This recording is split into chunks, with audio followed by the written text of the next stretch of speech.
Всем салам, Канат Каниметов с вами. Наступают тяжелые времена для страны. В Кыргызстане выявили первые случаи заражения коронавирусом. Беда, как это обычно у нас бывает, пришла откуда не ждали. А ведь многие будто в воду глядели, когда говорили, что вирус этот в Кыргызстане гуляет давно. Просто выявить не могут. Видишь суслика?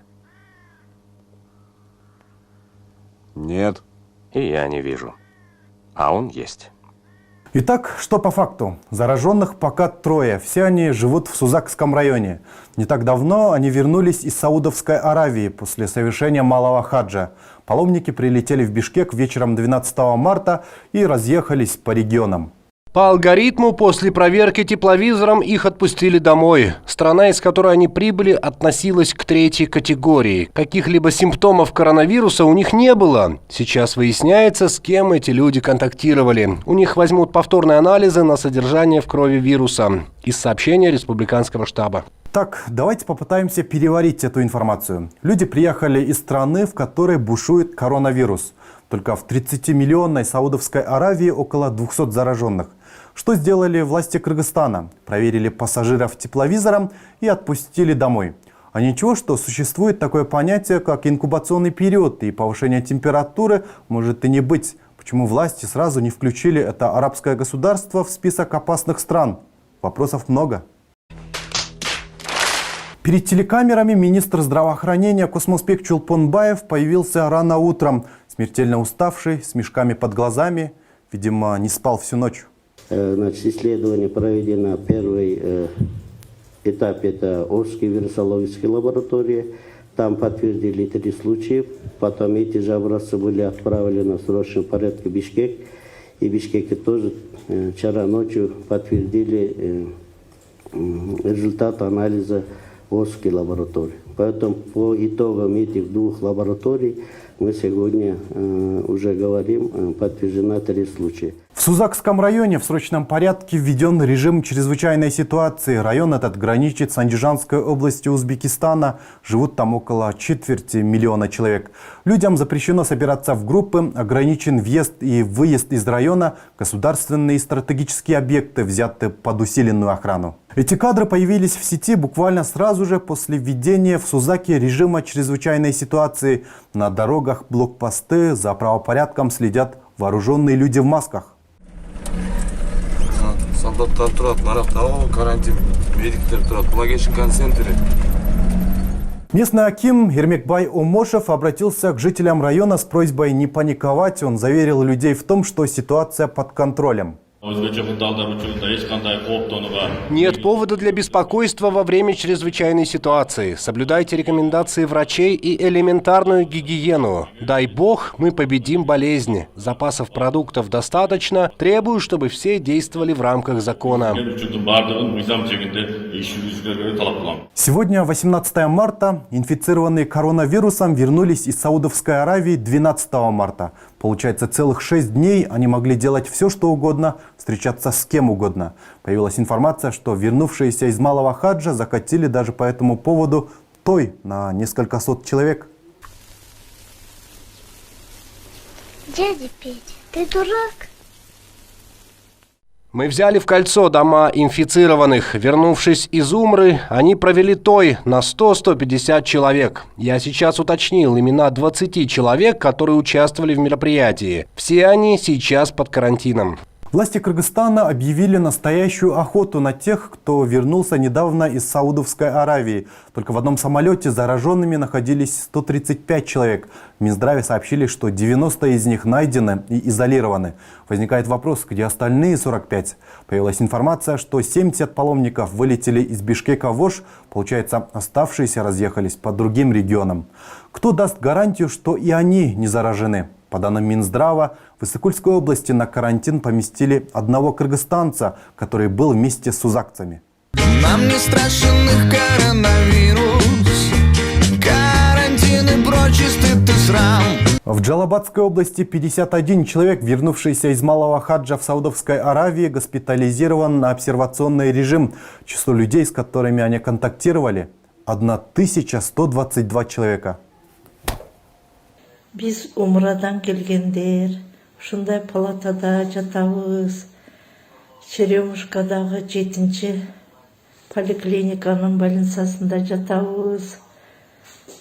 Түндесі саат 10-да келгенбіз. Ешқандай уборка болған жоқ келгенден бері. Реакции президента Кыргызстана все эти недели добивались пользователи соцсетей и политические активисты.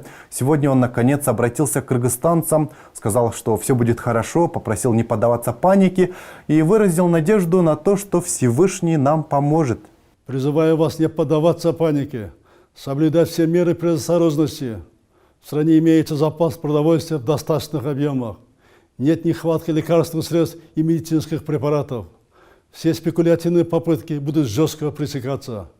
Призываю всех кыргызстанцев к гражданской ответственности. Только совместными усилиями и соблюдением жесткой дисциплины мы добьемся успеха. Представители Всемирной организации здравоохранения провели срочную пресс-конференцию. Прогнозы неутешительные. Работа над вакциной ведется, но вакцина будет готова через 2-3 года. Поэтому никто не может обещать, что вакцина будет готова и все страны получат одновременно вакцину. Такова на сегодняшний день ситуация. Ученые работают, но обещать ничего не могут. Около 200 кыргызстанцев не могут вернуться на родину. В Алматинском аэропорту некоторых из них не выпускают даже из самолета. МИД обещает разобраться в ситуации.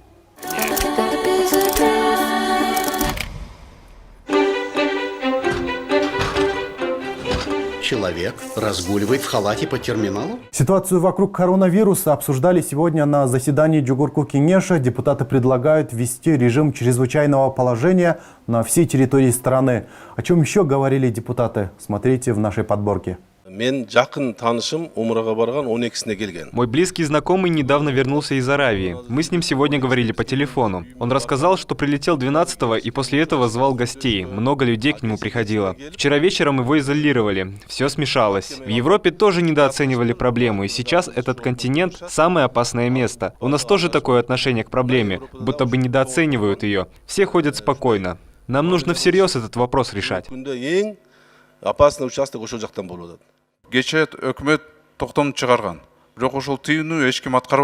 Вчера правительство выпустило постановление, но запрет никто не исполняет. Кафе и рестораны спокойно работают. Может быть, вам стоит переговорить с президентом и ввести чрезвычайное положение? Всем все равно на запреты. Надо наводить порядок.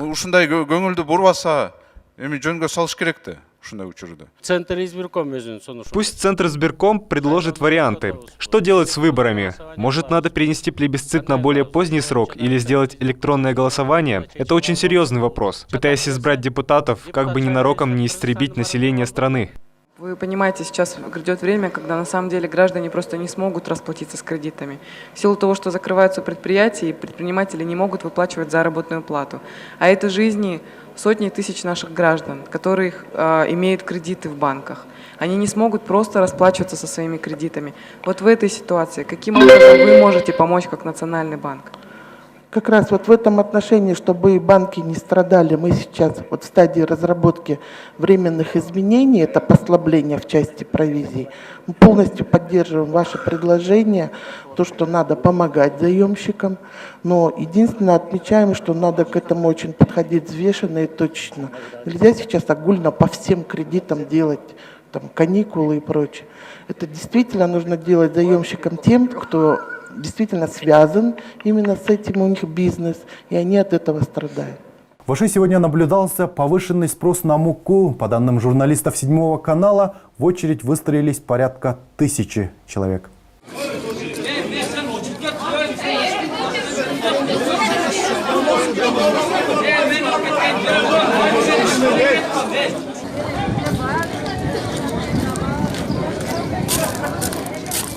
Выпустить часть заключенных и следственно арестованных призывает адвокат Замир Джошев.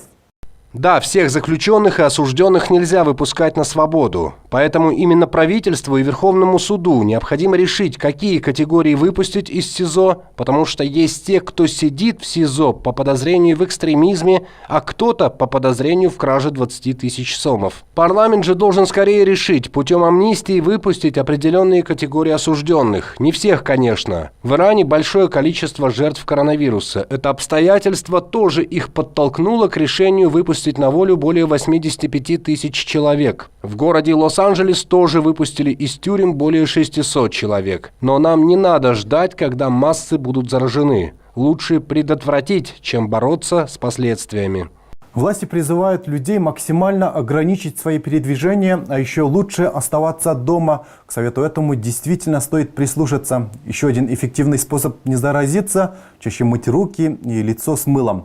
Спасибо за то, что смотрели этот выпуск. Берегите себя и своих родителей.